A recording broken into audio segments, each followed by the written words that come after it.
Gossip at the Corpse Cart contains graphic and explicit content that may not be suitable for some listeners. Listener discretion is advised.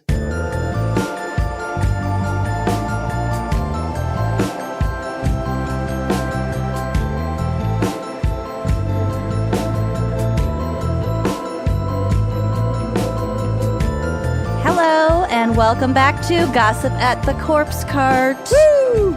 With myself, Lucy, and me, Amanda. And if you're unfamiliar with this little spin-off show that we have, we're gonna talk about some shit that you are already aware of what's going on. Because you probably sent it to us. You probably sent it to us. You've seen it in your news feed. Oh, God. We're recording this the day after Inauguration Day, okay, y'all? So we're just gonna power through. Fried. I'm fucking fried. I don't know where I am. I don't know what timeline we're living in. Well, and this is a nice timeline, relief. And it's terrible. But we have a not terrible special guest today, don't we? So excited for this special guest. Please welcome to the show, Dr. Tiddy Smith. Woo! Hello. Look at that. Oh, Look at that. Did you know we're in front of a live didn't audience? Tell me about that. There's so much we didn't tell you about. No, you said it wasn't live, you total mischief makers. You can say it. I'm a bitch. I'm a bitch. Well, I was going to go there, but I'm just so polite. We're very polite people in New Zealand. We're like I've Canadians. heard this. Welcome. Welcome. Tiddy, the last time you were on our show was on an episode of Spooky Little Bitch with me talking about the owl theory. I was so stoked at how enthusiastic you were. You changed me. That was one of. Really? Yes. You convinced Amanda. How did I do that? I've been a staunch owl theory is bullshit person since day one, and I listened to your interview and had no idea how much they had omitted from. It's terrifying. Just it's really public. the way that the media presents that case is very, very far from the way the evidence actually sits, and that's really unfortunate, but at the same time, I think that's exactly what was intended, There has been quite an extensive cover-up in this case. And why, I'm not sure we'll ever know. Who was entirely behind it, I'm not sure we'll ever know either. But the fact is there is a lot of evidence for a bird in that case, and most of it is just not known by the general public. Yeah. A lot of evidence for a bird. If this is piquing your interest, listeners, got to check out that episode of Spooky Little Bitch. Yeah, head over to Uncorked and give it a listen, because it's fucking amazing. It's fucking amazing. I'll plug the book while I'm here. Death by Talons was the name of the book that contains all of the new evidence, and which actually changed Larry Pollard's mind about what happened that night. So Larry Pollard was the man who put forward the neighbor, who put forward the owl theory to begin with. His theory, of course, goes that an owl swooped at Kathleen Peterson outside her house, that she fell inside. But Larry has now come around to my view that, in fact, this attack, however it went down, persisted inside the house for some amount of time. So there was a bird inside the house that night, which I know it sounds ridiculous, it sounds impossible, it sounds like I must be a lunatic, and perhaps I am, but that's unrelated to the evidence in this case. Yeah. Which is that, it's pretty clearly the way things went down. Yeah. It all sounds very plausible to me at this point. So. It's fucking fascinating. So again, that is an Uncorked exclusive, as are all Spooky Little Bitch episodes. So wineandcrimepod.supercast.com for more information. Before we get going, I got an email that I read to Amanda when we first got it, but I have to share it because it made me laugh so hard. It's amazing. And there's a bit of a shout out for a special individual here. So this is an email that we got a couple months ago from Elan. And Elan says, "Hi guys, hope you're well. I'd love to start by saying I'm enjoying your show, but I can't. I've heard every single one of your episodes, but not by choice.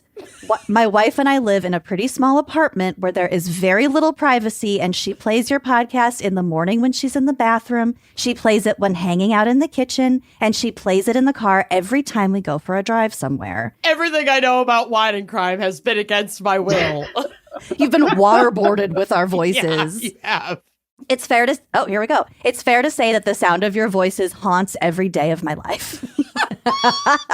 I try to ignore it, but your content and dynamic are at the exact level of entertaining to stimulate my ADD and mess with my focus. You're welcome. Mm-hmm. You are such a constant presence in my life that I'm concerned that my quote-unquote enjoyment of your show is somewhere between a Pavlovian response and Stockholm Syndrome. That said, I caught an episode you did while my wife and I drove to Cologne. It was an older episode you titled Dick Crimes. Yes, we did.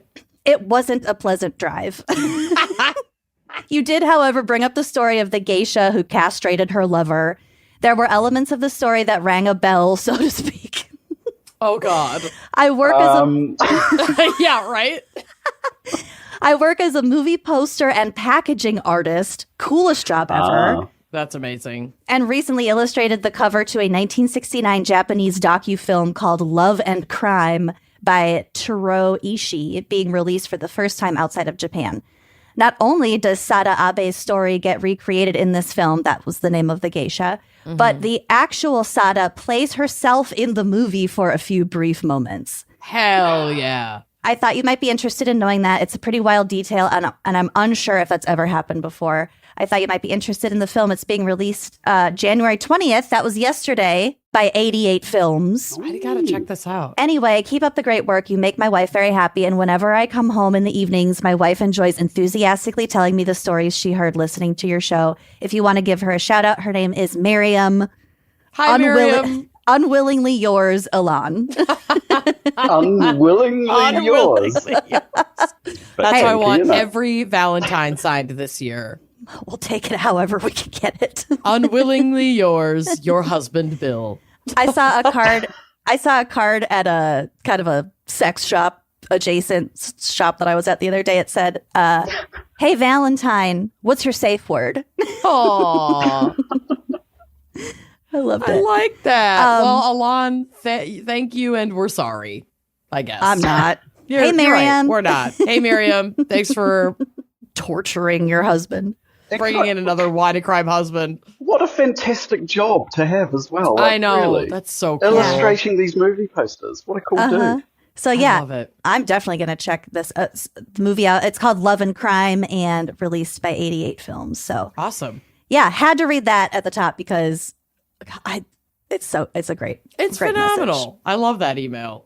Okay, well, shall we get going to some crazy headlines from Amanda? Because I'm excited to hear Tiddy's incredible accent reading some Coven Confessions. Yeah, let's blast through my section so we can get to Tiddy's section. I hear you. I have quite a batch this month.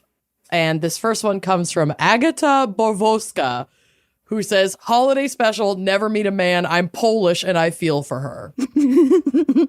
So, this is from People magazine. The headline reads, woman says boyfriend asked her to learn Polish for his parents and she refused. Quote, it's just not doable.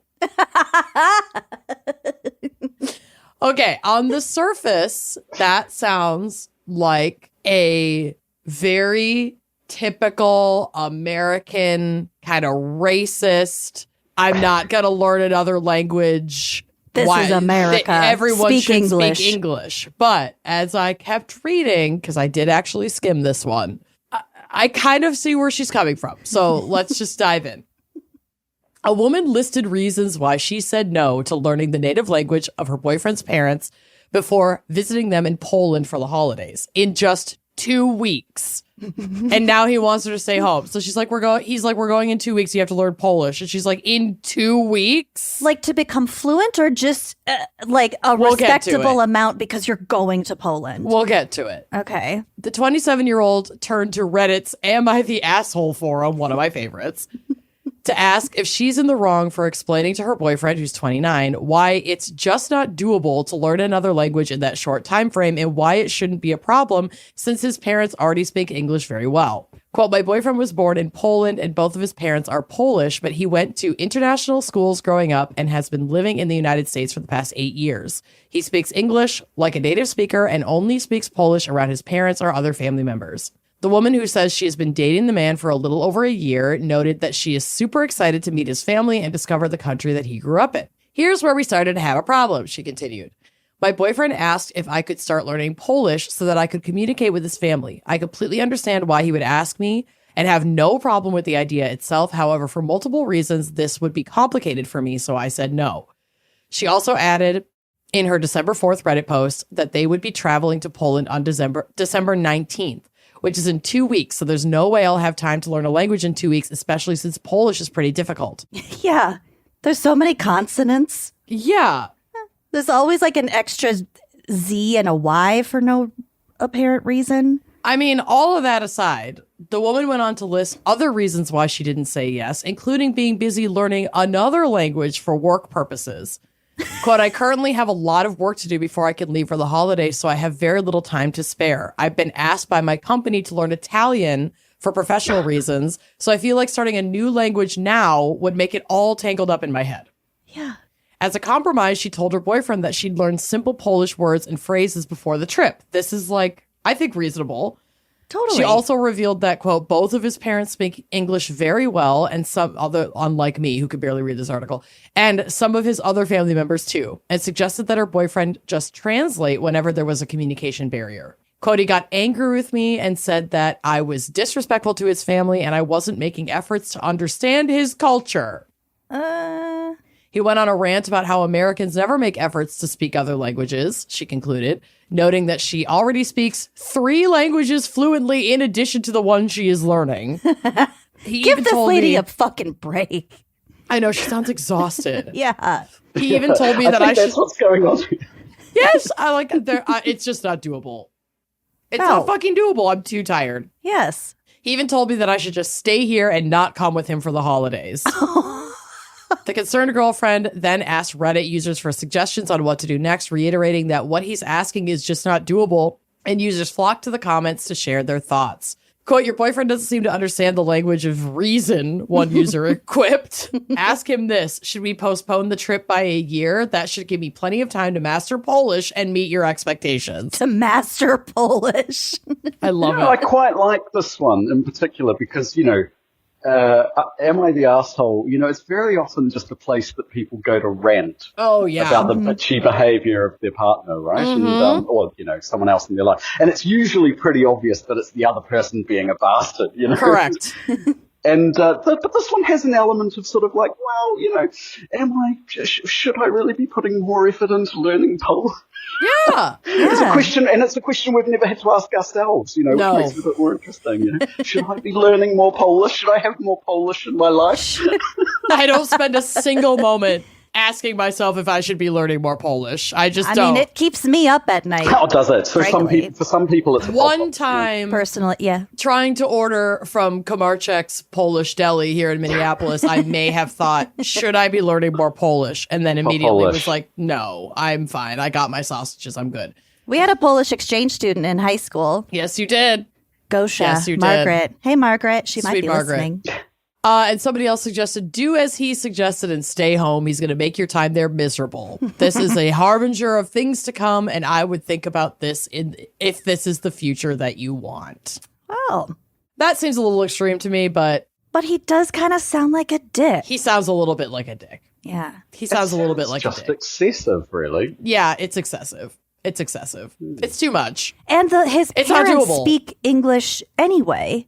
I think it is very sweet to go in with some warm welcomes and phrases and things that you have been able to practice in the 2 weeks since he asked you to learn Polish while you're also learning Italian. Yeah. Bitch. Do you know, here's a thought, maybe he has told his family something about her Polishness. Maybe there's something going on that end. Like he lied and now he's freaking out. Yeah. Maybe he's been saying, she's studying Polish at university, and so she's very excited about coming to Poland eventually and starting a family, right? This That's actually the sort of thing totally that would get tracks. If he's acting that weird about it, maybe because he is acting weird about it. That's a good point. It sounds like there could be something else going on. He has nefarious reasons for this Polish pushing. He's a pole pusher. He's a pole pusher. He's a pole pusher. I'm going to find that thread on Reddit and introduce this theory. So buckle up. We're about to get famous. Conspiracy theories just pour out of me. They do. They really do. It's like you have some experience here. Yeah. Or maybe an owl. Maybe there was an owl that was... There was an owl. Yeah. A Polish owl. A Polish owl. Yes. And if she didn't say specific Polish words, the owl would murder her and his entire family. But he has to keep the owl secret, so he can't just come out and say that. So it's very important that she learn the Polish. I knew there'd be another book in this. Here we go. Here we go. All right, I've got another one for you. And honestly, I was just really hoping that January would bring us stories of unhinged things that happened at Christmas time to look back on. Mm-hmm. And y'all delivered. So here is a NBC4 Washington article that reads, "Man arrested for pouring whiskey into holy water in Maryland church." This is what I'm here for. This guy is so cool. He spiked the holy water. Sure did. You don't. I You know. don't drink it. You don't drink the holy water. Not yet. You're about to. don't He's think- making yeah. a wop. You just do this. You dip your finger and you do the side of the cross with it. He's making a holy wop, and I love it. A man was arrested on Thursday for allegedly engaging in disorderly conduct, in quotes. I love how, like, shady that is. At two churches in St. Mary's County, Maryland, including pouring whiskey into holy water. 2 churches. 2. Wow. Devout. According to the police report, Thomas Campbell Bowling Von Gates, Jesus Christ. 56 years old. 56. What a fucking cool dude. I love him. God, I hope I'm like this when I'm 56. Thomas That's amazing. Campbell Bowling Von Gates, Oh, wow. 56, broke into Holy Angels Catholic Church in Avenue, Maryland during a Christmas Eve mass. The can't man allegedly break in. approached the altar and dropped an onion in the aisle, disturbing the peace of the congregation. What, are they holding that against him? Dropping an onion? Or is that a euphemism for something else? No, I don't. I don't think that. Oh, pardon me, I just dropped an onion. I'm gonna use that now, though. It's the Sorry, new I dropped an crop onion. dusting. Dropped an onion. Yeah. He really dropped an onion on this entire crowd. Later, when a citizen followed Von Gates to make sure he left the church, he assaulted him by throwing tangerines at him. So he's got onions, he's got tangerines, he's got whiskey. The fuck? He's got a whole picnic basket. He's got a whole picnic basket. The report from the St. Mary's County Sheriff's Office also revealed that later that night, Von Gates interrupted the midnight mass service at St. Francis Xavier Catholic Church in Leonardtown, Maryland. That church was where he poured whiskey into the holy water and threatened to harm parishioners. Okay, the harm, too far. Okay. Too far. Drop the onion, throw the tangerines, spike the holy water, but let's not harm the parishioners. Let's just stop. Let's have some boundaries here, Von Gates. Oh, so he only spiked the holy water in one church? He disrupted But 2 it was a churches, spiked fruit- the holy water at one. It was a drive-by Right. fruiting. It's a drive-by fruiting. Yes, the drive-by fruiting and a drive-by boozing. Okay. Yep. Then, as churchgoers escorted him out of the building, he unsuccessfully attempted to hit several people with a whiskey bottle. Oh. Parishioners detained Von Gates until officers arrived. He was then taken to MedStar St. Mary's Hospital for a medical evaluation. The man was finally arrested on Thursday and faces charges of second-degree assault, obstruction of a religious exercise, and a religious offense against a group. Von Gates is currently being held. Religious offense against a group. Is that I a don't blasphemy fucking know. charge? What was America that? is That so sounds like a weird. state law. Yeah, it sounds Yeah, like that bullshit. must be some kind of... But in Maryland, that's quite a surprise, isn't it? I don't. Girl, I don't fucking know. I don't know. The New England is... They've got all sorts of weird shit on their books. Who knows? Who knows? Yeah, they might have found one of those old 1770s. Oh, Exactly. easily. Exactly. Like, in some states, maybe you could still burn witches at the stake. Yeah. Maybe. That's where I want to move. Anyways, being held at the St. Mary's County Police Department, and we shall see if any of these charges stick. Well, so it if you sounds see like- anything out there about him, definitely tag me. Sounds like he might have been having an episode of some sort, but I kind of love the mischievousness of The it all. holidays are hard, and we all have to do what we can to cope. And if that means dropping onions and throwing tangerines at parishioners and then spiking the holy water, who are we? We listen and we don't judge, okay? As they say on the internet. Free him. As far as episodes go, if that's the attempted assault, mind you, that's what they were charging him with as well at the end there. So, who did he really harm? That is one way to liven up a midnight mass. Those are boring as shit. They are. That would have been very exciting. Making it midnight massive. Indeed. All right, I've got two more for you. This is from Andrea Andrews, who says, quote, "You asked for more local headlines, and this just graced my local newsfeed. It's a must-read. Surprised it didn't happen in Florida." Oh, good. From Eyewitness News 3, The Wax. Ew. I can't with some of these news stations. Arrest warrant describes behavior of man accused of riding past church with sex toy on helmet. So he had a dildo stuck to his helmet. Straight up. The incident happened on November 24th, 2024, around 11:15 a.m. Troopers said they responded to the area of the Grace Fellowship Evangelical Free Church on Providence, New London Turnpike after Mitchell was reported. This is out of Connecticut. Witnesses told them that Mitchell yelled profanities while on his bicycle. They said he also wore a helmet with a dildo on it. At 11 in the morning. At 11 in the morning, That's the most shocking part of this whole story so far. It noted that troopers were familiar with Mitchell from similar reports in the past. Similar, but not the same. Not the same. You have to use your imagination for what was different. Yeah, really similar. That dildo dude's back. Not a dildo, but possibly another sex toy that you need to... Well, Mitchell told troopers that all he was doing was trying to recreate a German helmet that his grandfather wore during World War II. Guys, it's historical recreation. Yeah, no wonder the snipers found him. Yeah. I don't think you want to recreate a German helmet from World War II. Probably not. But I think there's a lot going on here with Mitchell. Yeah. So he's biking with a dildo helmet at 11 a.m. Uh-huh. Baby, no. Baby. Yeah, and I want to know what he's charged with again. Is it the shouting obscenities? Is it the shouting obscenities while going past a church, or is it the sex toy helmet? What is the charge? Helmets Eating a meal, a succulent Chinese meal. Succulent Chinese sex toy meal, yes. This is America. Get your hands off of my penis. But, I am favorite meme ever. All of my ideas about America are getting sort of quashed tonight. I'm thinking, what is America if you can't? What are your ideas down about the street America? And how are we possibly? Well, if you can't drive. How could we possibly be crushing your ideas about America more than America herself is crushing them for you? Well, explain it to me. True. Yeah, it's these little things. It's the little things that matter, Like if you can't cycle past a church at 11 a.m. wearing a dildo helmet and shouting profanity, what can you bloody do? Yeah, right? I thought we were fucking like a free. true Kiwi. Yeah, I thought we were fucking free. Thought we were fucking free. They also said that they were called to Mitchell's home 9 times between September 2024 and November 2024. So in 2 months for, quote, numerous incidents.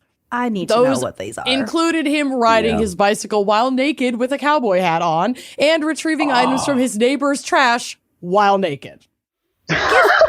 Give the man a break. Give the man some pants. Totally. Let him live. He's the raccoon man. He's just naked in a trash can at all hours of the day. Was he naked with he wasn't naked with the dildo helmet. I don't believe so, because I think that would have been part of the headline if he were naked that time. True. Troopers said he also altered state signs near his house to include offensive language. I love him. For the most recent incident, he was charged with second-degree breach of peace. He was held on a $10,000 bond and appeared in New London Superior Court on December 27, 2024. That's all we know. New London. You gotta stick up your ass. Get over it. Yeah. Wake up, sheeple. Live a little. Okay, I have one more, and I included this because it's so me-coded that I couldn't resist including this headline. Uh-oh. This is out of Detroit, and it's perfect. Here we go. Man accused of stealing Hot Pockets from Michigan store was eating Hot Pockets when cops found him. Man says he didn't intend to steal Hot Pockets. You gotta microwave that. Were they hot? Got to. I don't know. They come frozen, for fuck's sake. I know. Have you ever had a Hot Pocket, Tiddy? I'm not even entirely sure what they are. Are they like Pop-Tarts? But or like are they pizza. savory? They're savory. Savory Pop-Tarts. Yeah. I'll put a photo on that in that folder for you that we sent you. They're handheld. They're about the size of like an iPhone. And it's dough, like bread. And then inside there's various things. They have like ham and cheese Hot Pockets. They have, my favorite is the pepperoni pizza. It's just pepperoni and cheese. Is this about as close as Americans come to the Australian-New Zealand pie? I think it is. Maybe. Yeah. Yeah, it's about as close as you come by the sounds of things. Yeah. Yeah. And they are delicious, but microwaved just too little, and the outside is boiling and the inside is frozen, and microwaved just too much, and the whole thing is boiling, and you have like 5th degree burns all over your mouth. Yeah, because you can't, you got to bite into it. You're going in blind. You don't know. They haven't perfected the Hot Pocket yet. They're getting better. The box says microwave for a minute and 50 seconds. Very specific. Microwaves may vary. Yeah. I mean, we got to be careful with that. But anyway, a man accused of threatening to shoot store employees who caught him trying to steal Hot Pockets from a Michigan store was eating Hot Pockets when police went to arrest him. On January 4th, 2025, around 10 a.m., Daniel Hudson went into a Dollar General in Highland Park and began stuffing Hot Pockets into his pocket.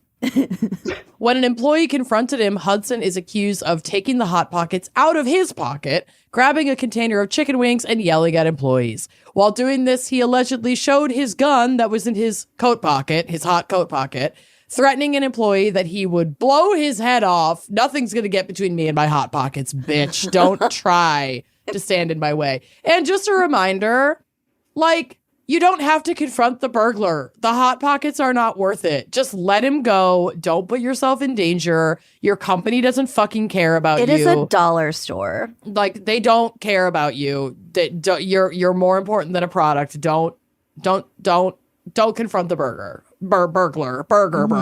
The Hot Pocket burglar. The manager told Hudson to leave and called the police. Both employees told authorities Hudson was a regular customer at the Dollar General and knew where he worked. Officers went to Hudson's workplace where they found him in the break room eating Hot Pockets. He was then taken into custody. He has a job? Oh, yeah. Shocking. Listen. The economy is rough. The Hot Pocket prices are skyrocketing. Tariffs, man. Tariffs. The tariffs. That's right. Those Canadian Hot Pockets. Yep. Yeah. Trump wasn't even president yet, but I'm going to blame him somehow for this. Yeah. He was taken into custody, and officers found a 9mm pistol in his backpack during the arrest. Authorities learned that although there's no record of the gun being reported stolen, it was registered to a different person. So it was likely stolen, and he did not have a valid license to be carrying a gun. So that's not a great situation. I wonder if he kept his job. Well, that's a real waste of an arrest as well. I mean, if you're going to throw your gun around and wave it in the air, at least, steal something bigger than a Hot Pocket. I mean, it's another episode, I think. Person having an episode. Yeah, I don't think everything was functioning quite right. No. Authorities interviewed Hudson on January 6, 2025 regarding his arrest. He said he went to the Dollar General while he was on his lunch break. He told police he didn't intend to steal the Hot Pockets, but he didn't see a clerk, which led him to put the Hot Pockets in his pocket. So it's like no one was around. There's no one to pay, so I'm just going to go. Wow. Which, is kind of a thing because, I don't know, there was a John Oliver, Last Week Tonight with John Oliver episode on HBO about dollar stores. And dollar stores in the United States are notoriously overstocked and way understaffed, to the point where only one person will be working and there will be backstock to unload and put on shelves that 15 people could barely cover in a day of work. And so it's so just fucking boxes. Overwhelming and awful to work there that it isn't beyond imagination that this guy is standing around with a bunch of Hot Pockets and nobody is at the till and he can't find an employee, so he just fucking walks out. Like, I can't say that I wouldn't do something similar. I'm not gonna lie. Yeah. I'm not gonna lie. I'd probably wait a little longer. The waving of the gun and the threatening, because then someone did obviously approach him. Yeah, exactly. Obviously, this is bullshit. This escalated too much. There's a scenario in which it's okay to walk out of a store with some Hot Pockets. This probably wasn't that scenario. Probably not. And maybe after being confronted and waving a gun is not the appropriate time. Yeah. But when authorities asked Hudson about the statements he made toward the employees, he said he told the workers, maybe I should blow you up blank. Well, I don't know what that was supposed to say, and it doesn't include it in here, but I don't know. A new one? Blow you away, blow you a new asshole. I don't know. Maybe I should blow you a blank. When he was told he was no longer allowed to make a purchase. When asked to clarify this statement, he said it was basically a threat. Yeah. Pretty much. Yep, we got that. Yeah, it was a threat. But, Hudson explained to the police that the gun he had originally belonged to a woman he used to talk to, and she gave it to him in September, and he said he was supposed to bring it back to her, but he never did. So she might tell police that he stole it from her, but that's not true. Guns are funny that way. She gave it to me. I just forgot to give it back. Court records say he also told police he shot the firearm one time behind a liquor store, okay? One time. But he couldn't recall the date. Behind a liquor store. What? There's bottles there. She's aiming. He's practicing. Yeah. While saying this, he reportedly mentioned he didn't want to walk around with it knowing he's a felon, then spoke about his 2017 conviction for carrying a concealed weapon illegally. This guy is just ratting on himself at this point. I love it. At this point, be honest. Be you, boo. Be you. Hudson also reportedly admitted he previously lied to a detective, saying the firearm he had was a BB gun. It was not. It was a 9mm. He faces charges of being a felon in possession of a firearm. I honestly wish him well. Some of the comments on this article are amazing. Somebody said he should run for president. Best option so far. Well, at least he had a job. You really can't even call them journalists anymore. They're simply folks with iPhones. Somebody was really not impressed with the quality of this article, but I am. I love it. Thank you. Click on Detroit. And thank you to all of our listeners who sent in this lovely crop of headlines this week. And if you have some that you want to share with me, head over to our website, wineandcrimepodcast.com. And if you go to contact us, there's an email form with a drop-down menu, and it has all the things you need, including one that says funny headlines, so we know exactly what folder it needs to go in. So check that out. Send it along. God bless you. And let's take a quick break to hear a word from our sponsors. Marketing is hard. But I'll tell you a little secret. It doesn't have to be. Let me point something out. You're listening to a podcast right now, and it's great. You love the host. You seek it out and download it. You listen to it while driving, working out, cooking, even going to the bathroom. Podcasts are a pretty close companion. And this is a podcast ad. Did I get your attention? You can reach great listeners like yourself with podcast advertising from Libsyn Ads. Choose from hundreds of top podcasts offering host endorsements, or run a pre-produced ad like this one across thousands of shows to reach your target audience and their favorite podcasts with Libsyn Ads. Go to libsynads.com, that's LIBSYN, ads.com today. This episode is sponsored by Manscaped, the brand trusted by over 11 million people worldwide for their face and body trimmers, hygiene essentials, and premium boxers. If so many people swear by them, you can bet your Valentine will too. This is like my favorite thing to steal. Okay, I'll say borrow from my husband. The countdown to Valentine's Day is ticking down faster than stores/prices on chocolates in February. And this time around, we're raising the bar. We've all watched our partners try for that rom-com leading man charm, only to land in scruffy sidekick territory. But not this year. We're treating them to the VIP experience. And we want to introduce you to the Handyman Rocket Man Special Edition from Manscaped, a sleek, compact face grooming essential that guarantees the face is on track for heartthrob status all year long. And it's now available in the special edition Rocket Man colorway featuring gold and black. Just a quick PSA, though, these are limited, okay? There's a limited quantity available in this colorway, so you're going to need to act fast. You can use our code GALS, G-A-L-S, for 20% off and free shipping at manscaped.com. Lucy, tell us a little more about the Handyman. I would love to. The Handyman is a sleek, powerful, compact face shaver that helps you ditch the mess. It's cordless and designed for convenience. It easily fits in a bathroom drawer or slips into an overnight or gym bag for easy grooming on the go. You never know when you're gonna you gotta have to shave a little face. You never know. It's perfect for those last-second touch-ups when your reservation is in 15 minutes and you're looking a little more lost in the woods than leading man in a love story. Engineered with a unique dual-blade system, it features both a standard foil shaver and a long hair trimming blade to handle up to 3 days of beard growth. No more patchy scruff, just a smooth, clean finish that'll make you look less like a scruffy sidekick and more like the heartthrob you know you are. I love it. So give the gift of grooming this Valentine's Day. Get 20% off plus free shipping with the code GALS, G-A-L-S, at manscaped.com. That's 20% off plus free shipping with the code GALS at manscaped.com. Welcome back, and I am very excited for our special guest, Tiddy Smith, to read some coven confessions from you lovely people. I kind of hope that things get a little spicy today. I'm in the mood for some spicy confessions. Yeah. All right, Tiddy, take it away. Well, this confession is not very spicy. Oh, In fact, it's quite. But it's charming in its own way. It's a homely confession. Oh, okay. It's sort of it warms your heart a little bit. The cockles of your heart? Just a little bit. But let's get to it.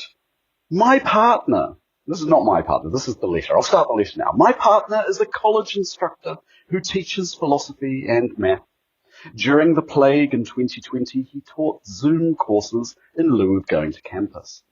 We live in a 700 square foot apartment with 2 small children and 2 large dogs. So there really isn't anywhere quiet for him to go inside the house. No. Because of this, he taught from our detached laundry room, where he sat at a literal child's folding table with a Zoom background in order to teach. Oh. It's quite cramped.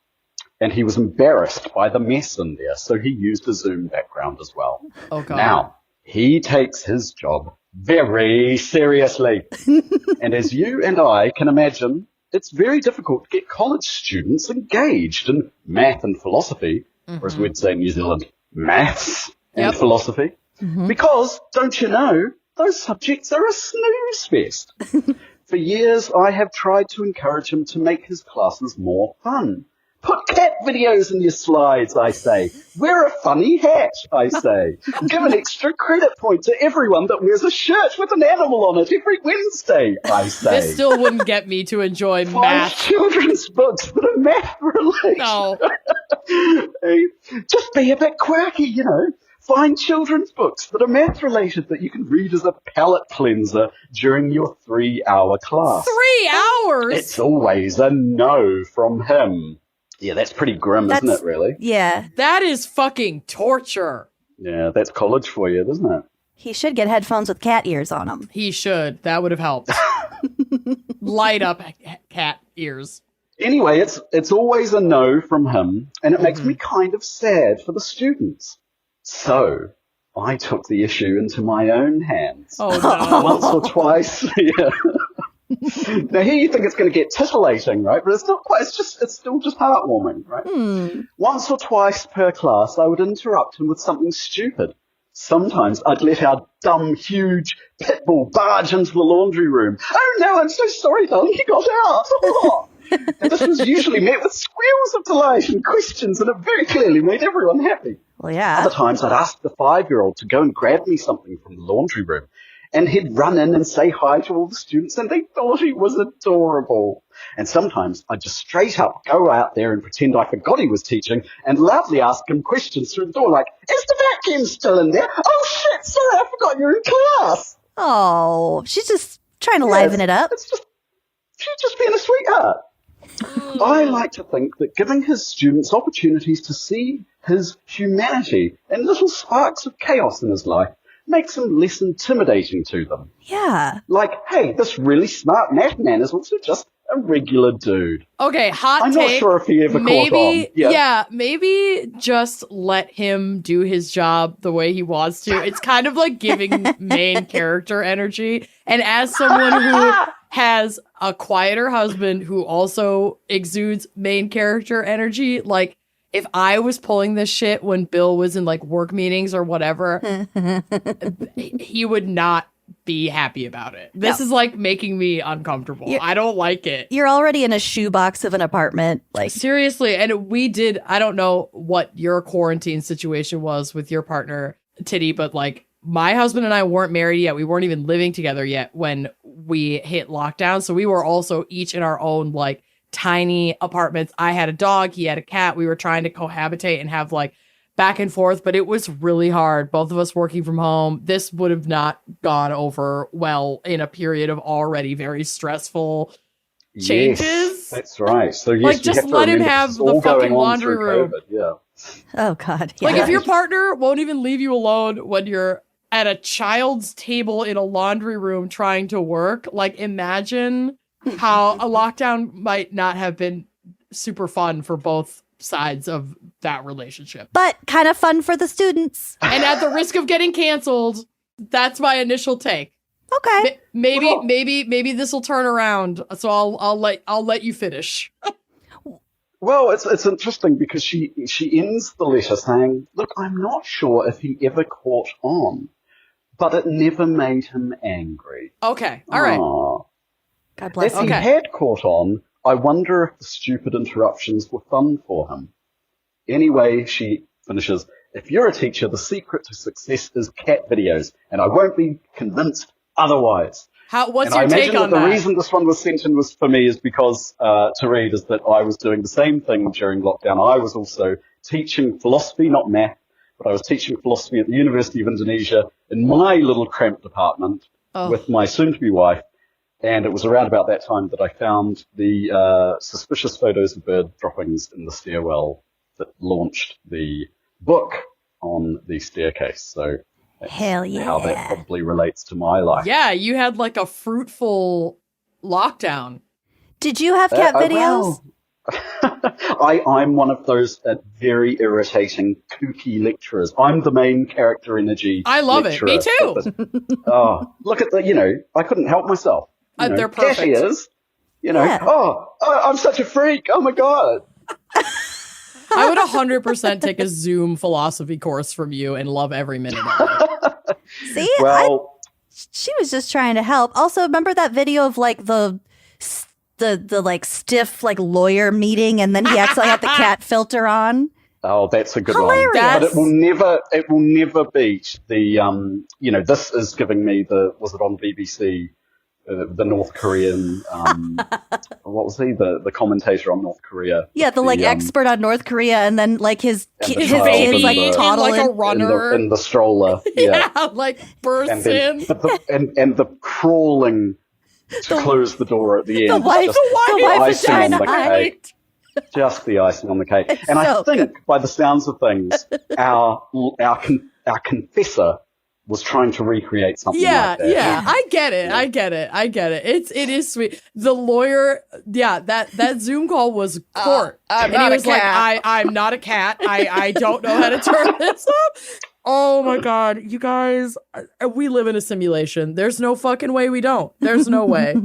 Like, you cannot convince me. We'll talk about that later, Tiddy.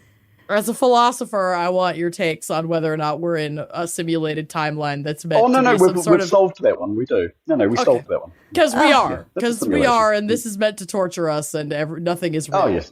Great. No, that one's settled. That's not even, It's settled. God bless. All right, what else you got for us? Well, I've got an incredible one because it combines both a set of stairs, and New Zealand. Oh, shit. Ooh. Yes. My own home country. And I have a feeling, in fact, that this may be from the South Island of New Zealand, where I come from as well, because it's a story about a staircase and a fireplace. And you have these big fireplaces in the South Island where it gets very cold. So, this is our confession from New Zealand. It says, and I should do it in an extra New Zealandy sort of accent. Go off, King. Yes. Go off. Spread your wings. Spread your owl wings and fly. Been trying to think of a good confession and finally dredged up this memory that could have ended in accidental death. I live in New Zealand, and if you're a 14-year-old girl here, it's pretty much a rite of passage to do babysitting. A friend of mine asked me to babysit for her one day, and she was busy. I had never met this family before. I was dropped off at the house and got the rundown from the parents. 2 young kids, under 8. It was during the evening, so they went to bed pretty quick. I just had to sit around watching TV and keep the fire going. This standalone fireplace was in an open-concept kitchen dining lounge and positioned directly opposite the stairwell that led to the bedrooms upstairs. This allowed the heat to funnel straight upstairs. So I went outside to bring a few pieces of wood in, topped up the fire, and put the rest of the wood on. It's all gone Australian now. I can't help it. I know. I'm like, you sound like Chris Lilly right now. Yeah, I've ruined it. I'll just go back to my own over-the-top New Zealand. Not that any of us would really be able to clock. No offense, we're just showing our ugly American. Started well, but it went somewhere ridiculous. Us ugly Americans have a hard time differentiating the Australian accent and the New Zealand accent. So you're in a safe place here. Yeah. Even though that is very crude of us. Oh, no, it is pretty subtle. The only difference you have to remember is that New Zealanders really don't have any vowels. Okay. Whereas Australians do have differences in their vowels.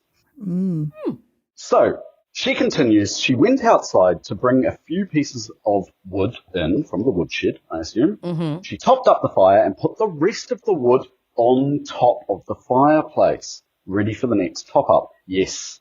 Seems like a bad idea, but she's like 14, so she doesn't know what the fuck she's like doing. 14, so she doesn't know what she's doing. Yeah, exactly. Then I resumed my position on the couch.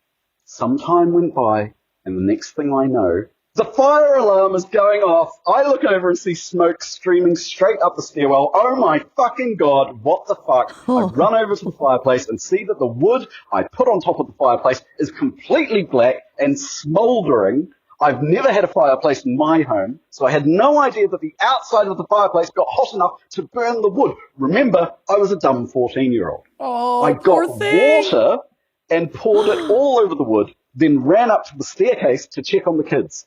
The smoke was heavy in the air up there, right up on the top floor, and the kids were still asleep. Oh. I didn't want, now it gets worse, I didn't want to freak them out. No, you gotta get them out of there.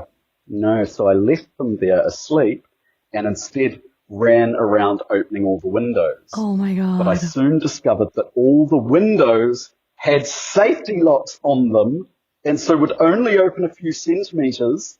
I tried calling the parents repeatedly, but they were at the movies, still not waking the children, mind you, and getting them out of the house. Get the fucking kids up. And the parents weren't answering their phones. I did my best to air the place out, and the parents eventually rang me back and came home. They took the situation pretty well, but needless to say, I never babysat for that family again. Oh my God. As an adult, I can look back and see that I really should have woken up the kids and taken them out. Smoke inhalation is deadly. Yeah. Listeners beware. Yeah. Smoke inhalation is deadly. And so I'm lucky and thankful the kids were okay. Can't imagine how long it took to get the stink out of the house. So, yeah, almost suffocating 2 children to death is... Keyword almost. Brackets. Almost. Is, brackets, one of the worst things I've ever done. I want to hear the rest of them. Thanks for listening to my... Yes, I know. Yeah, it's quite good, isn't it? That's a good one. Nearly killing two children. I can't say I've come close to that one. That's a good one. That's good. Yeah. As far as confessions go. Almost burned a neighbor's house down when I was like about that age. I was snake sitting. And when they were out of town, and I went to check on the snake and feed the snake its frozen little mice, and everything was fine.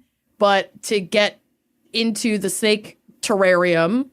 I had to take a heat lamp off of the top and open the top, and I put the top back on and then forgot to put the heat lamp back on and just left it on the carpet. Carpet. Whoa. And fortunately, the carpet was like nylon, so I went back the next day and there was just a plastic, like melted black circle on the carpet and like the smell of burning, but nothing ever caught.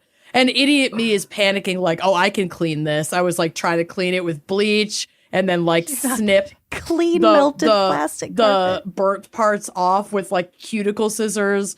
And finally I was just like, nah. You haven't even mentioned the true victim of the crime yet. The snake? That poor snake shivering away in his terrarium all night. She lived. Freezing. She lived. Chilly snake. And I frozen mice. And I confessed. Yeah. And the family still offered to pay me. And I was like, no, because I can't afford to fix your carpet. So why don't you just not pay me? And I'll just never talk to you guys again because I'm too embarrassed. How about that? Good thing they were rich. They were. And I think it was the same neighbors who went out of town like a year and a half later. Didn't ask me to house sit, but they had a leak in their toilet wouldn't stop running on the top floor. And it leaked the whole time they were gone. And it fell all the way through their house into the basement. The toilet? So they were cursed. Yeah. Ooh. Yep. Yikes. Rough times. Rough times. So pay attention to a consistently running toilet, y'all. You don't want to deal with leaks that you can't really see, and then they seep into the floor, and they get soggy, and then your big-ass toilet is crashing down. You've got a hole through 3 floors of your house when you come back from vacation. Fucking yikes. Maybe a little burn on the carpet isn't looking so bad now, is it? No. Just saying. Pretty good. Pretty good. Anyway, I was an amazing babysitter. One time I was I don't even know if I should say this. Say it. Here's my coven confession. You have to now. It's bad. One time I was babysitting, and you know when you're like 14, you're like tired all the time? Yeah. Like you take naps? Oh, I used to fall asleep babysitting all the time. Well, fell asleep babysitting, and when I woke up, the child was playing in the yard. It got outside? Got outside. And it was not an old child. It was, I think she was like 3. Oh my God. I got her. She's fine. She didn't die. But I definitely woke up and the screen door was open and she was just outside. Panic. Look at that. Literally. Look. Ooh, the street looks so tantalizing. Yeah. Yeah. It's like that game Frogger. It's like that game Frogger. Oh, no. Yeah. No. Fantastic. That's fine. Everything's fine. You're a mother now. No children died. Yeah, you're fine. Okay. All right, Tiddy, you got another one for us? Oh, I do. Who wanted something spicy? You both did, didn't you? We did. Yeah. We both did. This is a little bit spicy, I suppose. We've got one day, I took advantage of my mother being out of the house to take a bath in her ensuite bathroom, which had a bigger and nicer bathtub than my own ensuite. Pretty bloody nice house, isn't it? I suppose that's what it is. Yeah. Anyway, I settled in for a relaxing soak and decided to shave while I was at it. Shave in my mother's ensuite bathtub. Now, at this point in my life, I was at a stage of puberty where shaving had gotten pretty routine, but I hadn't fully adjusted to all the changes my body was going through. Specifically, I had not yet gotten used to the size of my growing bosom. Girl, same. As a 40-year-old man, I can relate to that very much so. As an almost 40-year-old woman, I can still relate to that. These fuckers are changing all the time. Yeah. My big one just keeps getting bigger. Yeah. Hormones are crazy. Yeah. Mm-hmm. Right, Tiddy? Right. Hormones? Oh, nuts. Nuts. Terrible. That's where I keep mine. Yeah. And so it was... Same, girl. And so it was that as I was casually shaving my armpits, you don't need to casually shave your armpits. You should put some attention into it. What's the opposite of aggressively shave your armpits? Attentively, you should attentively shave your armpits. Shave your armpits. while I was casually shaving my armpits, pulling the razor down from one side and moving it to switch to my other arm, like so. Oh, We've no. done No. What's going to happen? Uh-oh. She's going to take a nipple off. I think Her growing bosom. I failed to give my growing tits a wide enough berth and caught the edge of the razor blade on my nipple, cutting it open. Cutting my nipple open.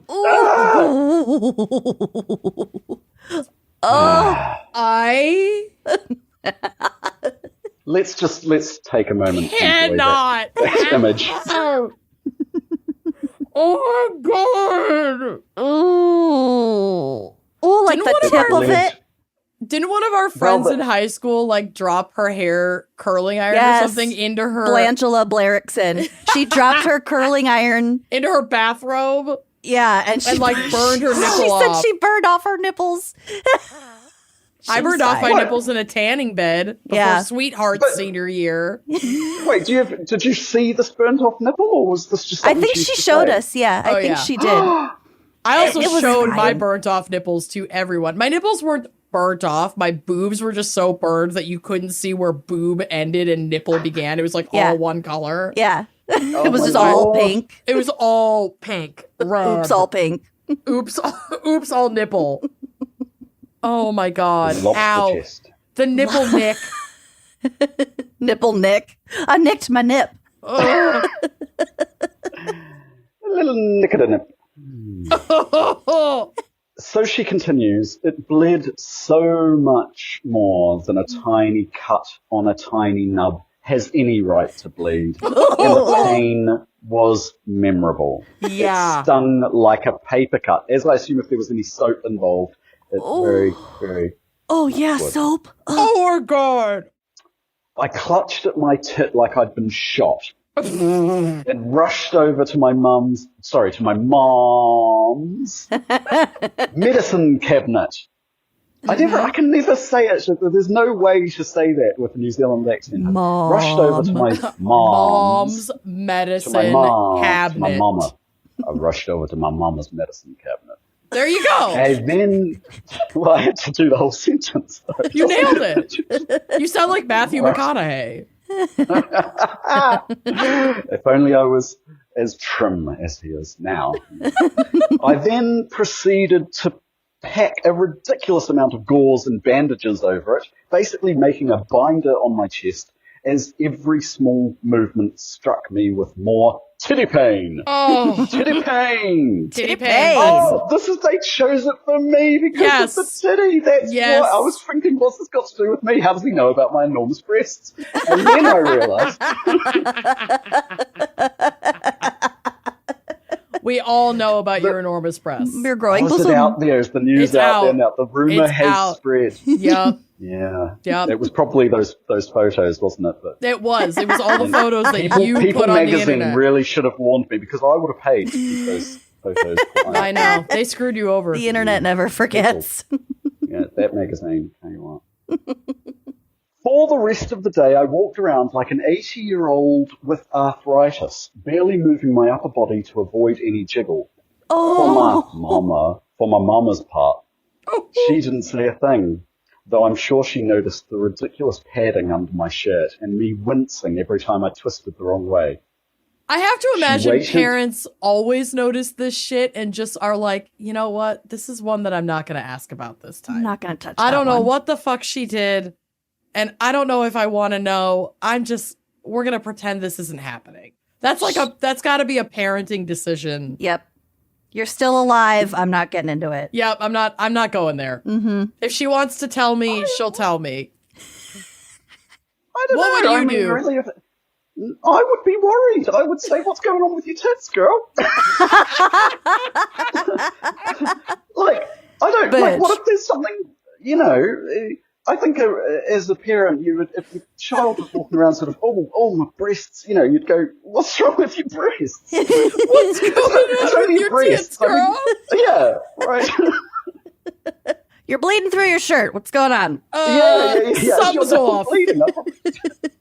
I think in New Zealand, at least, I think many parents, and I might be among them, we're quite sort of blasé about this kind of thing. If we noticed a child, a pubescent child with some achy nips, we'd just get right in there and say, "You got is it just me, or have you got achy nips?" Girl, because I'm seeing some achy nip behavior. This is classic achy nips. Classic New Zealanders calling out achy nip behavior. I didn't make it 40 years without learning what achy nips look like. You can't hide those achy nips from me, bitch. I know what's going on in here. Father knows. Father knows. Yeah, father knows. If my dad had ever fucking said something like that to me, I would have exploded on the spot. It would have been over. My mom, that would have been normal. My father, absolutely not. Yeah. This is the man who would like just quietly shut himself in the family office when Ashley and I were having like too much puberty. He was like, I'm gonna step over here and let the ladies handle this. This is out of my league. It's a boundary. God bless him. Like if your dad, Lucy, had been like, you're exhibiting achy nip behavior. What's going on here? I think you would have disintegrated into a dust. Go back into the woods. I can't look at you ever again. I will never look at my father ever again. Go hunt a moose. I can't with this. Yeah. Just retreat back into the woods. I can't do it. So I wonder if this is a cultural difference. Maybe we should, if there are any New Zealanders listening who think that this achy nip syndrome is something that they have dealt with in their life or would not be worried about addressing as a parent, please write in and let us know some of your Americans thoughts are prude as fuck. We have so much like deep-seated Puritan bullshit in our DNA. Mm-hmm. It's tragic. It's fucked up. We know that it's stupid and bad, but we can't help ourselves. Very easily embarrassed. Not us personally necessarily. We have no shame. I think it comes from this. I think it comes from the sort of believe you are beautiful. In New Zealand, we all believe we're fucking hideous. That's why we can get away with this. You see. There's humility. Because it's like, what, have you got achy nips? Oh, tell me about it. I've got an achy this, I've got an achy that. We're all falling apart, mate. I think that's the difference. That's the energy. It's the self-esteem culture. I think that's the difference. Yeah. You're totally right. The opposite. We have a self-hatred and self-pity. Those are the two things we try to tie together. But there's much funnier. Yeah, I would prefer the New Zealand we're all falling apart mate culture. Yeah. But I think so much of that, if we really want to get into it, Americans are also so obsessed. We have purity culture, perfection culture, celebrity culture, and we worship these rich fucking oligarch people, and we worship Hollywood. And then if we don't live up to that standard, which most people fucking don't, then we have all this internalized shame. And so, of course, we get embarrassed about fucking everything. If your titties don't look like, Sydney Sweeney, you think that you're a fucking rotten piece of trash. Well, guess what? Yeah. You are a rotten piece of trash, and you're among friends. Yeah. I gotta move to New Zealand. Yeah, no shit. Where our hideousness will fit in. Yeah, where we'll thrive in our hideousness. Well, no, that's the problem, though. You both might be a bit too pretty for New Zealand. See, it's because we're actually hideous that we can... If you weren't, and we only let hideous people move there as well. So, yeah, they'll see you at the border and they'll say, no. Is that like a law because your landscape is so beautiful that they need to restore balance by having only the most hideous people? To fit in with all the sheep. Yes, that's right. Honestly, that's right. We can do this. Yeah, that's right. I was going to say, the sheep need someone to marry as well. So sheep got to get laid too, Listen. And speaking of sheep, yes, I've got to finish this letter because it says here about the achy nip syndrome that we haven't finished. Oh God, she waited. So her mother waited until she sheepishly explained her predicament later that night. So she says, and while I don't remember her reaction exactly, I think we both had a good laugh about it. Good. I'm happy to say that my tit made a full recovery and is still doing great over a decade later without even leaving a scar to commemorate the great tragedy of that day. Wow. Good on you, Nip. The restorative properties of the nip skin are truly incredible. Yeah. Neosporin. Well, I mean, they have to be. They get nibbled. Well, that's true. Not in a sexual way. Sometimes that too. Sometimes that too. Yep. But in particular, breastfeeding is no walk in the park. Oh, well, it can be if you got one of those slings. Ugh. Not in America. No. Oh, You get arrested in Maryland for whipping a tit out. Ugh, that's probably. right. Wearing your dildo helmet. Wearing your dildo hat. All I'm trying to do is recreate my German grandfather's World War II helmet. I wasn't even naked that time. Yeah, fuck off. Well, those are all of the public confessions, but if you want to hear our lovely guest host's bonus confession, you'll have to head over to Wine and Crime Uncorked to get the extended episode of GACC, which you can also get ad-free audio for. So we're going to give you a minute to go unlock that subscription and then go ahead and get into the bonus confession. Wow. Well done. Good job, Tiddy. Thank you so much for reading those to us. Those were fucking phenomenal. A great pleasure. I'm so glad to get a chance to hang out with you guys again. Oh, yeah. Just the best. And again, if any of you listening want to tell us the worst thing you've ever done, you can head to our website, wineandcrimepodcast.com, and go to that contact us page, and your drop down would read Coven Confessions. Send them along. We love airing your dirty laundry. Yes, the dirtiest. It brings us so much joy. But don't admit to any homicides. No, we've put that behind us. Okay, we've put that behind us. Let's hear another quick word from our sponsors, and then let Lucy carry us out with some Coroner Corner, new fears, all kinds of bullshit that keeps me awake at night. I got you. God bless. Are we ready for Coroner Corner? Yes. Buckle up, Tiddy. Okay. So first up, I was sent in this article by Jesse, and I completely fucking forgot about this incident, so you're welcome. This is from a 2019 article from the Des Moines Register. This happened in Iowa. A man whose dead body was found at a former Council Bluffs supermarket in January has been identified as an employee who went missing 10 years ago. What? Authorities on Monday said they have identified the man as Larry Eli Murillo Moncada of Council Bluffs, who was 25 years old in November 2009 when he was reported missing. Sad. The Iowa Division of Criminal Investigation identified him using DNA collected from his biological parents. An autopsy showed no signs of trauma, and the death has been ruled accidental. So, this is what happened. The decomposing body was originally discovered the morning of January 24th, 2019, as contractors were removing freezer units from the former No Frills supermarket on Broadway in Council Bluffs. Why does this keep happening? I don't know. It reminded me of the oven incident, obviously. Yeah, the oven story, yeah. The oven thing. Police said at the time the body had appeared to have been there for years. The grocery store had been closed for about 3 years at the time of the discovery. Okay. So, which explains why nobody smelled anything or... Well, he had been missing for 10 years.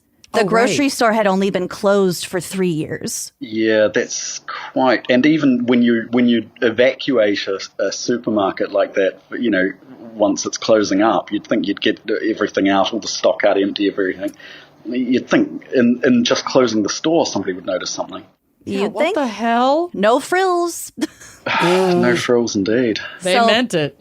Police say that Murillo Moncada's parents reported him to be missing on November 28th, 2009, when he became upset and ran out of their home. So the police said, quote, it was a snowstorm at the time. He left the house with no shoes, no socks, no keys, no car. He ran out of the house barefoot in an Iowa snowstorm? Yes. I think that he had some issues. Yeah, that tracks.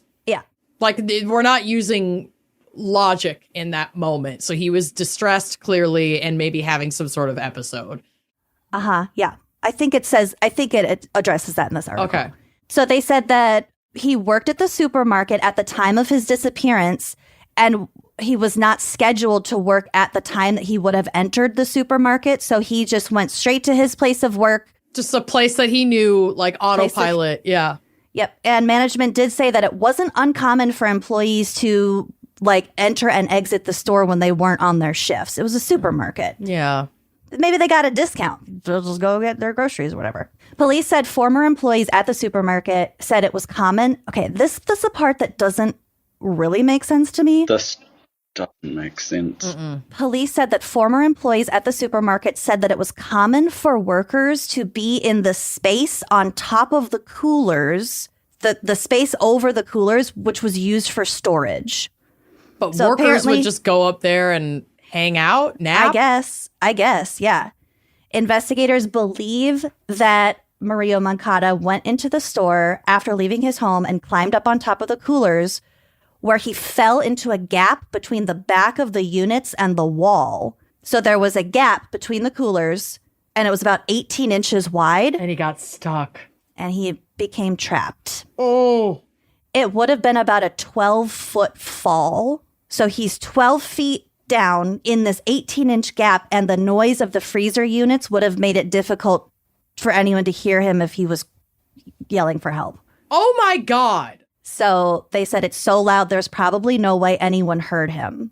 Contractors found him while tearing the units apart. So supermarket closed. So he's back in there for 7 years.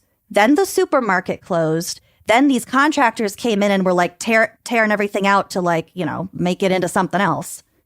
Ugh. Like, I guess this makes sense why his body wasn't found. He wasn't, in fact, in the fridge. He was in this little gap between the fridges and the coolers and the wall. Yes. But it doesn't. What's the connection between running out of the house nearly naked in a snowstorm and then winding up in this gap down the back of the? I don't know. I really don't know. So but strange. they identified him. That's where they found him. I don't think they suspect any foul play. But when the workers found this body, so the part that doesn't make sense to me is that he falls down, he dies. 7 years goes by when the supermarket is still open. Yeah. Then it closes. Then 3 more years. Then they find him. Yeah. I don't know if maybe the fact that the temperature made the decomposition process like less stinky, possibly. I don't know, because I feel like it would be relatively warm by like the mechanics of the cooler outside of the cooler. And that might have been why people go up there, is that it's like a warm, cozy place to hide when you're on break. And I guess like the back room of a supermarket probably has some not great smells anyway. Yeah. Yeah. Yeah, I don't know. But they found him. Ugh. So fucking weird. Ugh. It's so fucking weird. I mean, the strange thing is you get a hint of, with the, they're sort of describing his running out of the house as though it's some kind of episode. And then the death, there's almost an insinuation that there could be suicide or something like that going on. It's possible. And then I also, because they found him because they were tearing out all this stuff. So by the time they found the body, recognized it as a body, they probably had, already fucked a bunch of stuff. Like the evidence, just because of how much time that went by, they probably really just don't know. I don't think we'll ever really know. Mm-hmm. Yeah, no. But yeah, that was fucking nuts. I remember when they found him. Yeah, 10 years. 10 years he was missing. And for his parents, he just got mad at home and ran out, and they never fucking saw him again. Ugh. Oh, it was so spooky. So scary. But yes, it did remind me of the oven incident. Yeah. Wild. Okay, so that's the only dark article I have for us today. The rest is a little bit. We'll be the judge of that. Okay, my next one is one way to set boundaries. So this was sent in by Rebecca. By the way, Rebecca, So sorry to hear about your sweet cat. R.I.P. cat. And Rebecca sent this in. This is from WREX, Rex, another stupidly named local news outlet. Radio, whatever. Yeah. Rex. The Wax. Okay. The Wax. Here is the headline. Woman who left urn at movie theater in Beloit says she did so intentionally. It's what he would have wanted. So this is from Beloit, Illinois. Rex. A woman left an urn at a movie theater back in September. Now she's saying she did so intentionally. She said her choice to place the ashes in the theater was not an accident, as she did it to get rid of the remaining piece of someone she had no real relationship with. She's had random ashes? No, it was her mother or father or something. Oh. So the urn belonged to a woman in Beloit who wishes to remain anonymous, so we don't know her name. But she said that the ashes were her father's. There we go. Okay. Whom she did not have a relationship with due to difficult family circumstances. She said, quote, I didn't want him or his presence inside of my house. And I was going to watch a movie that day, so I decided to take it with me. So I shoved him into the Dune Fleshlight popcorn bucket. No, there's a picture on the drive. Ditched that bit. What? Go look at the picture. Oh my God. It is exactly how you would imagine an urn to be under the seat in a movie theater. Next to all the spilled popcorn. Yeah, and like the popcorn scraps. someone's lost keys. That's a really lovely urn. Bye, bitch. Bye, bitch. Amazing. The urn owner said prior to heading out the door, she marked the item with his name and other comments so that there would be a slight idea of who he was. A slight idea. I love that. She doesn't just a slight and just a hint of an idea. Her motivations and the way she went about this are so odd to me, but I love it. Very strange, isn't it? Yeah. So she didn't want to. It's got a semblance of making sense to it, but it's just Well, not quite. It almost makes sense. It feels reverse engineered. Like, I'm going to this movie, and maybe on the way out the door, she catches a glimpse of the urn, and she's like, you know what? I'm done looking at this shit. That is exactly what happened. And so everything else is just like, whatever fucking happens, happens. I don't have a plan for this, but I'm getting rid of this motherfucker. Exactly. Okay. You know what? ADHD sees ADHD. Go, girl. Get rid of that. Okay, so back to her marking the item with the comments. She said, quote, not identifiers, though, as far as last name, middle name, or any of the tags that go into the cremains. So I think she just had like his first name and like maybe the city or whatever. Like, so then she said, she then packed the urn and headed out the door, walking into the theater with it. Quote, the urn was in my bag. I have a satchel, like a crossbody bag, that I brought him in. I will never be stressed about sneaking snacks into a movie theater ever again. You can sneak anything in there. In case you were wondering, because I know you were, the movie she went to was Beetlejuice 2. She said, quote, it's just how the cookie crumbled. It just happened that way. That's the movie I was going to go see. Hell yeah. Hell yeah. Following the movie and with no second thoughts, the woman said she left the urn in a specific location. Quote, I ended up putting him behind the theater seats and then underneath the theater seats. End quote. She then walked away thinking she would never really hear much of her decision. Quote, it was just one of those, maybe he won't be found for a while and somebody will throw it away. No, they clean after every movie. They're clearly not. Look at under the seat. There's popcorn everywhere. That's probably her spill.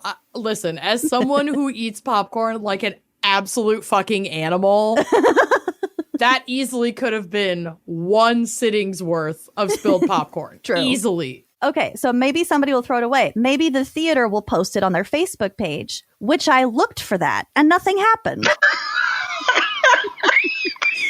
So she followed the theater on Facebook to see if they would post anything. I love this. I know. And today she said she remains happy with the choice. Quote, he's not a loved one. He's not missing. He is not of importance to me. Girl, go off. She also said she has no intentions to pick up the urn and plans to leave it at the city of Beloit's police department. You deal with it. Yeah. I did my part. Yeah. He's not missing. He's not a loved one. Savage. Bye-bye. I love it. Good for you, girl. Fuck that guy. Boundaries, babe. The photo cracked me up. It looks like it rolled under there by accident. It just if you imagine an urn under a movie theater seat, that is exactly what it looked like. The urn poor, has a little cross on it. Yeah. The poor 15-year-old nerd with their first job that is like, what the fuck is this? Poor kid. The part that gets me is the Facebook page, though. The fact that she's sort of expectantly waiting, But they never posted it. Why does she care? She, in her mind, she's like, oh, I'll just leave it there and they bugger it. They can get rid of it. But no, she's like checking, have they got rid of it yet? Like, come on. Why didn't you get I rid would of be it? checking. Oh, absolutely. I would be all over that. This is amazing.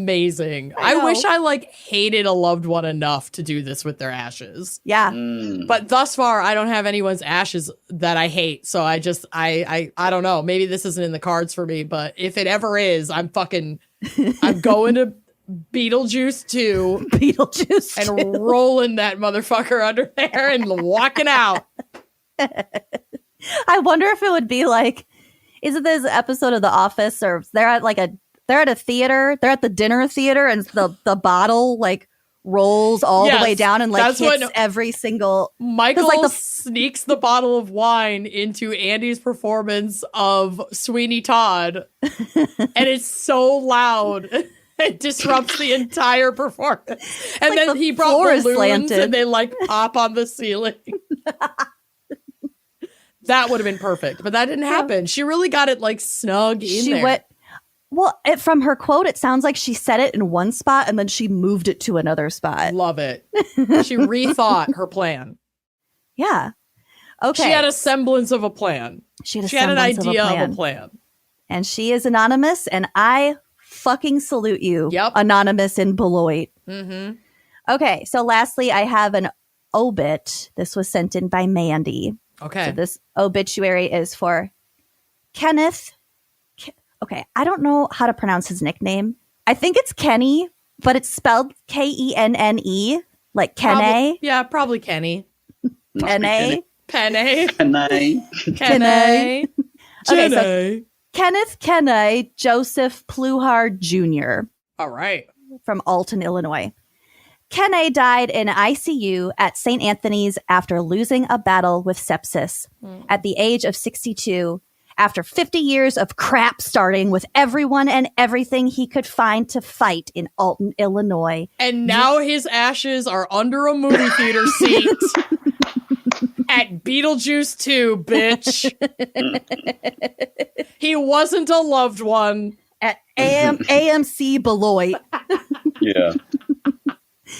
This hard-as-nails redneck SOB finally found something meaner and more stubborn than himself. Sepsis. Yeah, sepsis is a bitch. You don't want to fuck with that. No.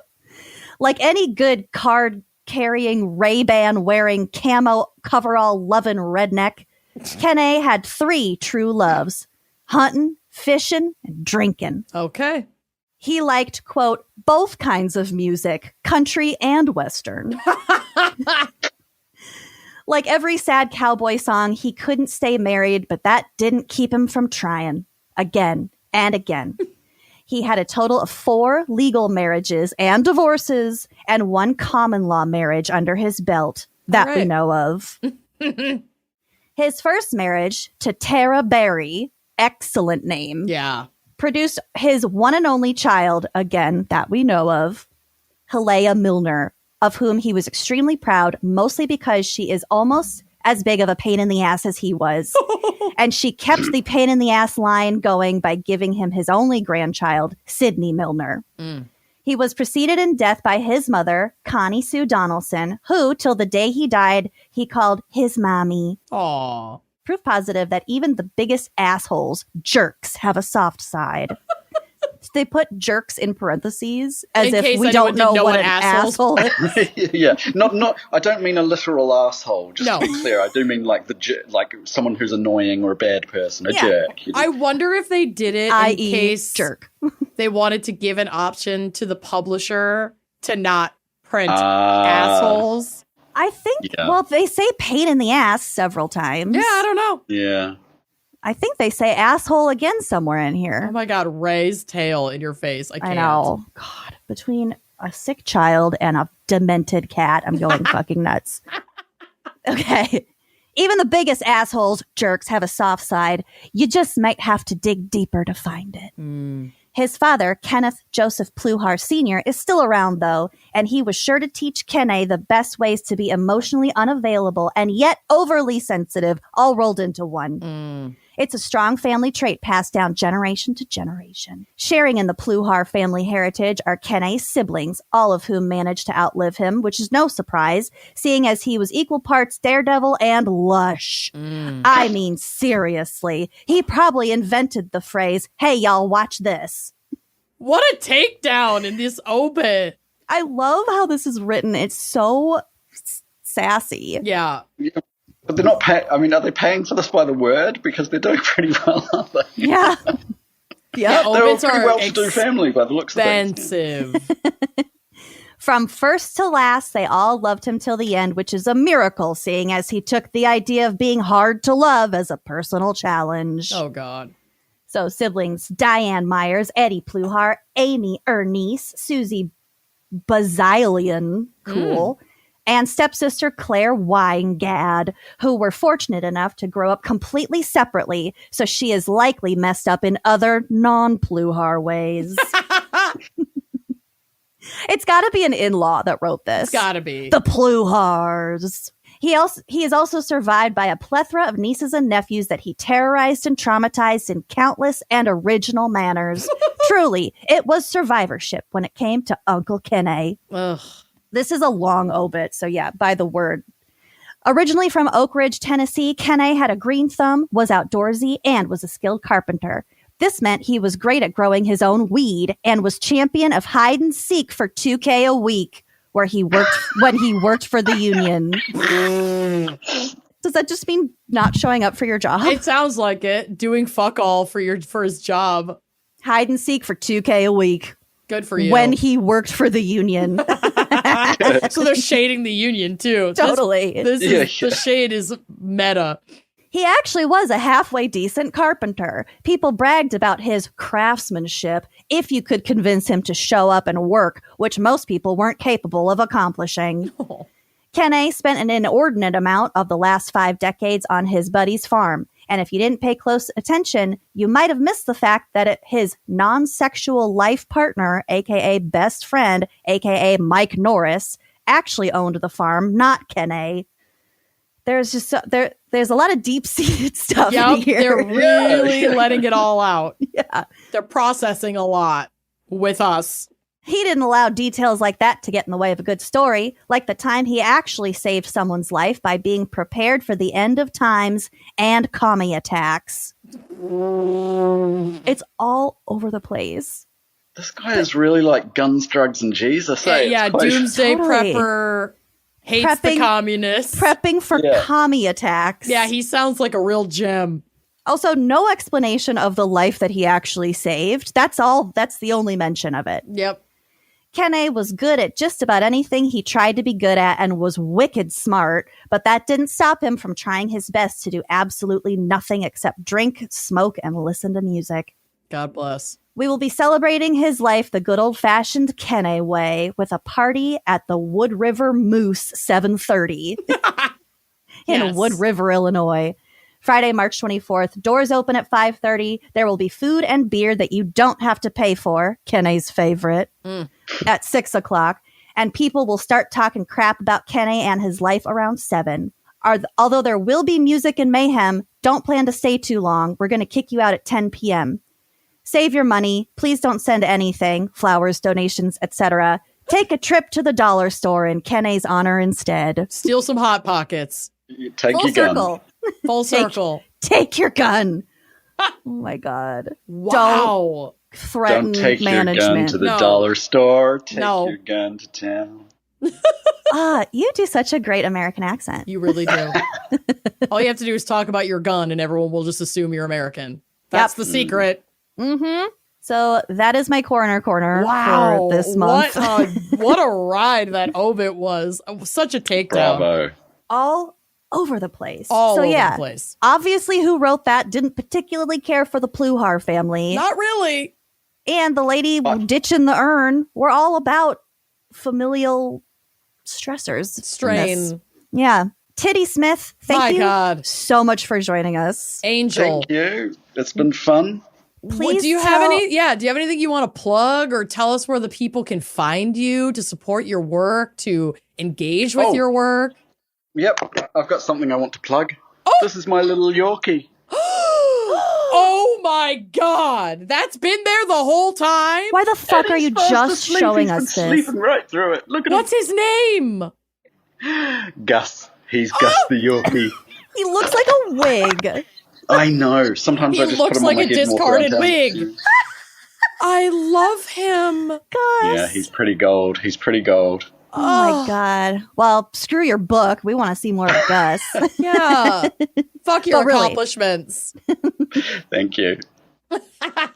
Tell us about your book if people want to hear about that. Oh, right. Oh, you can get the book, unfortunately, really through Amazon is the place you'll have to get it. So Death by Talons. You can get the audiobook, though, through Audible. Mm-hmm. And so if you're not, if you find it difficult to, keep your attention up or to concentrate through a paper book, Audible's the way to go. Audiobook is very, very cheap, and it's narrated by this absolute legend, Tom Lennon. I think it's just fabulous. So, yeah. Find out how a bird of prey was really involved with Kathleen Peterson's death. Yes, it's really fascinating stuff. And truly, you're doing really cool shit, and we're so glad that you are willing to share it with us. We really appreciate it. Yes. Thank you. So thank you. Thank you again. Okay. All right, Matthew McConaughey. All right. Well, thank you so much for listening, and we will see you next month for a new episode of GACC. Bye-bye. Thanks for listening to Gossip at the Corpse Cart, presented by Wine and Crime. Our cover art is by Danielle Sylvan. Music by Phil Young and Corey Wendell. Editing by Jonathan Camp. Our production manager is Andrea Gardner. For photos, sources, and other resources, head to wineandcrimepodcast.com. You can follow us on all the socials at Wine and Crime Pod. If you'd like to show your support and get access to all sorts of wine-fueled bonus content, check out our premium channel at wineandcrimepodcast.com/uncorked. Cheers!